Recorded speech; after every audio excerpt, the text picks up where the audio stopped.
Welcome to the Interventional Radiology project at Auckland City Hospital. Thank you. Let's start the induction now. Welcome to the site-specific induction for the P7542 Interventional Radiology project, located at Auckland Hospital, Building A01. This video covers essential health and safety information for all personnel working on levels 4, 5, 6, 8, and 15. This is version 1.1, dated June 2026. This induction covers 9 key sections, from our welcome and project overview to safety standards, hazard controls, site tour, and final assessment. Please ensure you understand all requirements before beginning work. The induction process involves 6 steps: presenting your credentials, checking permits and competencies, confirming safety controls, taking a site tour, completing the quiz, and finally, recording your sign-off. Remember, no work may be performed unsupervised until these requirements are fully met. Health and safety are our top priorities. All workers must take reasonable care of themselves and others. Hazards must be identified and minimized early. Responsibilities are shared. The site manager sets the standard. Workers must follow instructions, and contractors must provide competent personnel and equipment. This project, number 5776C, is for Te Watu Ora at Auckland Hospital. Work runs from 7 a.m. to 5 p.m., Monday through Saturday. Please be aware that all disruptive equipment or activities must be managed according to specific disruption notices. Our scope of works includes establishing controlled work areas, isolating services, and coordinating demolition and refurbishment. As this is a live hospital environment, all work must be carefully planned in conjunction with Health New Zealand and relevant stakeholders. This slide lists your key contacts, including project managers, supervisors, and our health and safety manager. Please keep these details accessible should you need to reach out for assistance or coordination during the project. For site access and logistics, only inducted workers are permitted. Please sign in and out daily. All deliveries must arrive via loading docks 4 and 5. Remember to keep all hospital corridors and emergency routes clear at all times. Working in a live hospital requires constant awareness. Maintain strict separation from clinical areas. Follow all infection control measures and be mindful of noise. Before every activity, ask yourself, could this work affect patients, staff, or hospital operations? In an emergency, the alarm is signified by 3 short, continuous blasts. Shut down equipment safely, evacuate via the nearest route, and head to the assembly point at the left side of Car Park B. Call 111 for emergency services if required. Site security is everyone's responsibility. Ensure all access points are secure and signage is clear. Visitors must be signed in, briefed, and supervised. Never enter restricted or asbestos-related work areas without authorization. Our site standards are simple. Only authorized personnel are permitted. Keep work areas clean, follow all warning signs, and use barriers to define work zones. Please note that smoking is restricted to designated areas, and no mobile phones or music devices are allowed in work zones. We operate under the Health and Safety at Work Act 2015. All contractors must cooperate to ensure safety, and all asbestos-related works must strictly adhere to the 2016 regulations and the WorkSafe NZ Code of Practice. We maintain a strict drug and alcohol policy. Testing may occur at any time, including post-incident or at random. Any person unfit for work or failing a test will be removed. Please advise the site manager if any medication might impact your ability to work safely. Finally, report all incidents or hazards immediately. If an injury or dangerous event occurs, stop work and preserve the scene. Report the issue to your supervisor or via the project app. Prompt reporting is essential for identifying trends and preventing future incidents. Hazard identification and control is critical. Complete your Take 5 Feet assessment, check the hazard board, and review the SWMS or JSA before starting work.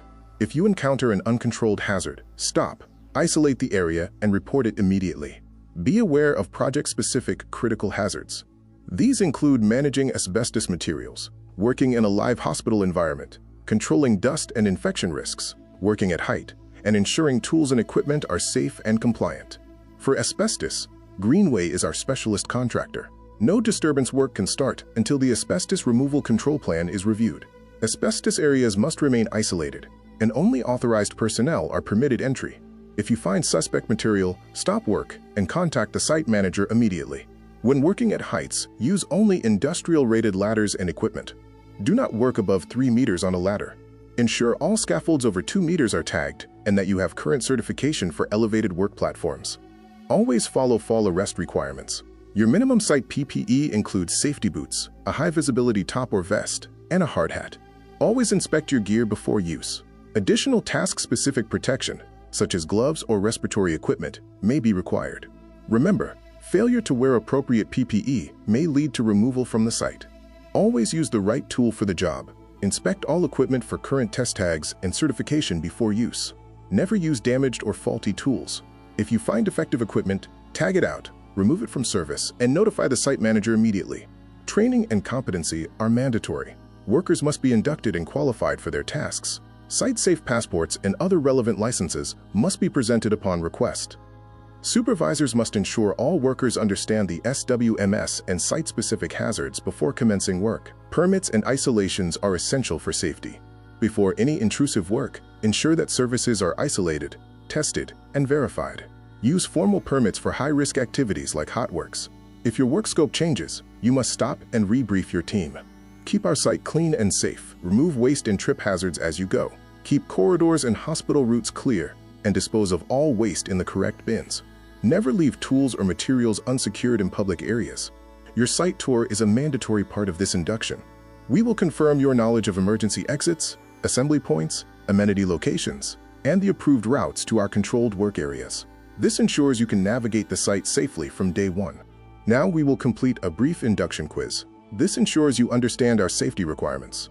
You will be asked questions on site responsibilities, reporting procedures, emergency responses, equipment safety, and required PPE. Following the quiz, we will review the answers together. The goal is to ensure full understanding. Once you have passed the quiz and we have confirmed your credentials, we will finalize your induction documentation and database entry. The site manager will use this delivery checklist to verify your understanding. We will confirm you know the access points, emergency protocols, and specific hospital restrictions. If you cannot explain these, we will rebrief you until you are confident and competent.